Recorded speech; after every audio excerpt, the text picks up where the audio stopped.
नमस्कार। चलिए सीधे आज के विश्लेषण पर आते हैं।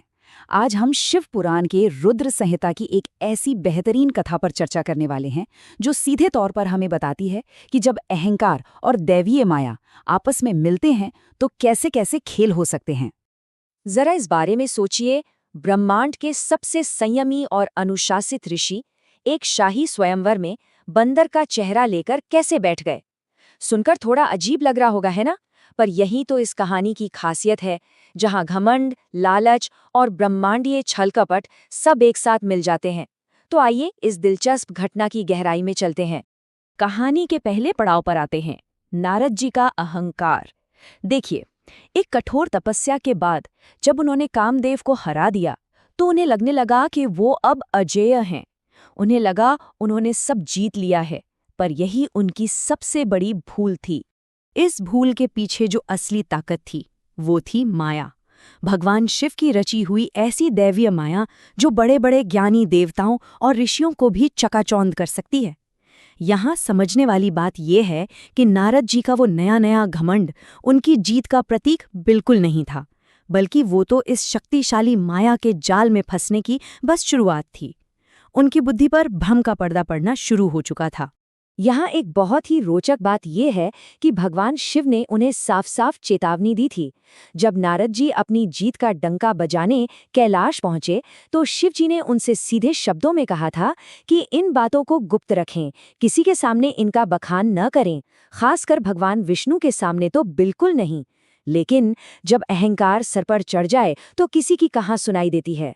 नारद जी का यही गर्व उन्हें सीधे वैकुंठ ले गया ताकि वो विष्णु जी के सामने खुद अपनी बड़ाई कर सकें। अब आते हैं इस कथा के दूसरे मोड़ पर, राजकुमारी श्रीमती का शाही स्वयंवर।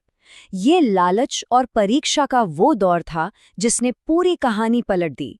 हुआ यूं कि जब नारद जी वैकुंठ से लौट रहे थे तो विष्णु जी ने शिव जी की इच्छा से अपनी माया का जाल बिछाया।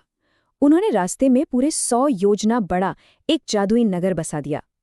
इस नगर के राजा थे शीलानिधि और वहां उनकी बेटी राजकुमारी श्रीमती का स्वयंवर आयोजित होने वाला था। अब स्वयंवर का मतलब तो हम जानते ही हैं, एक ऐसी प्राचीन प्रथा जहां राजकुमारी भरी सभा में श्रेष्ठ राजकुमारों के बीच से अपनी पति का चुनाव करती है। ये आयोजन बहुत विशाल था और हमारे महान सन्यासी ऋषि अब इसमें पूरी तरह से उलझने वाले थे। अब राजकुमारी श्रीमती कोई आम राजकुमारी नहीं थी।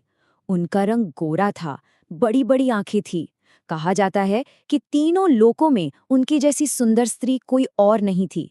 उनमें जगन मोहिनी जैसा आकर्षण था। जरा कल्पना कीजिए, एक महान सन्यासी ऋषि जिन्होंने सभी सांसारिक मोहमाया त्याग दी थी, ऐसी राजकुमारी को देखते ही तुरंत वासना में डूब गए। एक ही झटके में सारे पवित्र व्रत, सारी तपस्या सब धरे के धरे रह गए। और बस इसी दीवानेपन में शुरू होता है तीसरा भाग, जहां विष्णु जी नारद को एक बंदर का चेहरा प्रदान करते हैं। एक ऐसी भूल जिसका नतीजा बहुत भारी पड़ने वाला था। लालच में अंधे होकर नारद जी भागे भागे वापस विष्णु जी के पास पहुंचे। उन्होंने मांग की कि उन्हें एक ऐसा आकर्षक रूप मिल जाए जिसे देखकर राजकुमारी सिर्फ और सिर्फ उन्हें ही चुने। यहाँ एक बहुत ही बेहतरीन भाषाई खेल खेला गया। नारद जी ने विष्णु जी से हरि का रूप मांगा। अब हरि के दो अर्थ होते हैं। एक तरफ इसका मतलब है भगवान विष्णु का अपना दिव्य शानदार रूप, और दूसरी तरफ इसका मतलब होता है एक बंदर।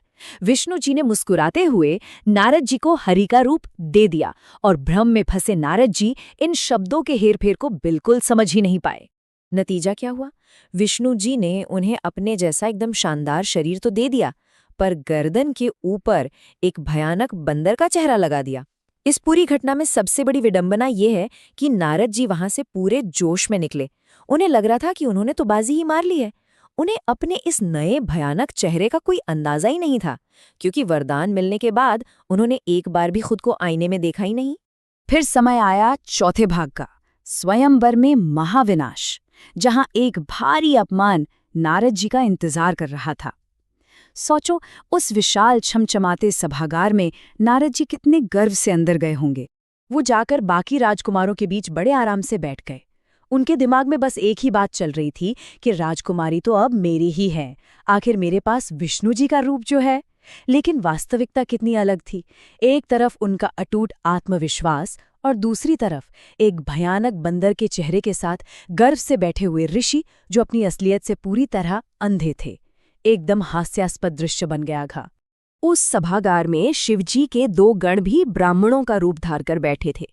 उन्होंने पास में बैठकर व्यंग कसते हुए कहा, देखो जला, नारद जी का शरीर तो विष्णु जैसा शानदार है, पर चेहरा एक भयानक बंदर जैसा। उन्होंने खूब मजाक उड़ाया, पर माया के नशे में चूर नारद जी ने इन फुसफुसाहटों को पूरी तरह अनसुना कर दिया। उनकी नजरें तो बस राजकुमारी को ढूंढ रही थीं। और फिर आया वो निष्कर्षात्मक पल।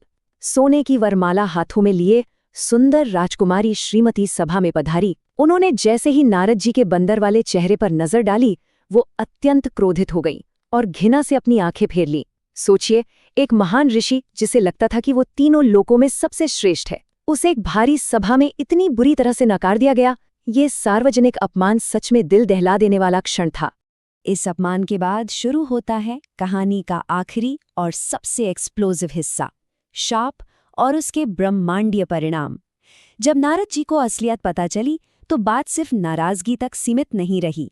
शिव के उन गानों ने जब इशारा किया तो नारद जी ने पानी में अपनी परछाई देखी और यहां से उनका गुस्सा आग की तरह बढ़ने लगा। पहला मिनट, उन्होंने पानी में अपना बंदर जैसा चेहरा देखा। दूसरा मिनट, क्रोध में आकर उन्होंने तुरंत शिव के उन्हीं दोनों गणों को राक्षस बनने का शाप दे दिया।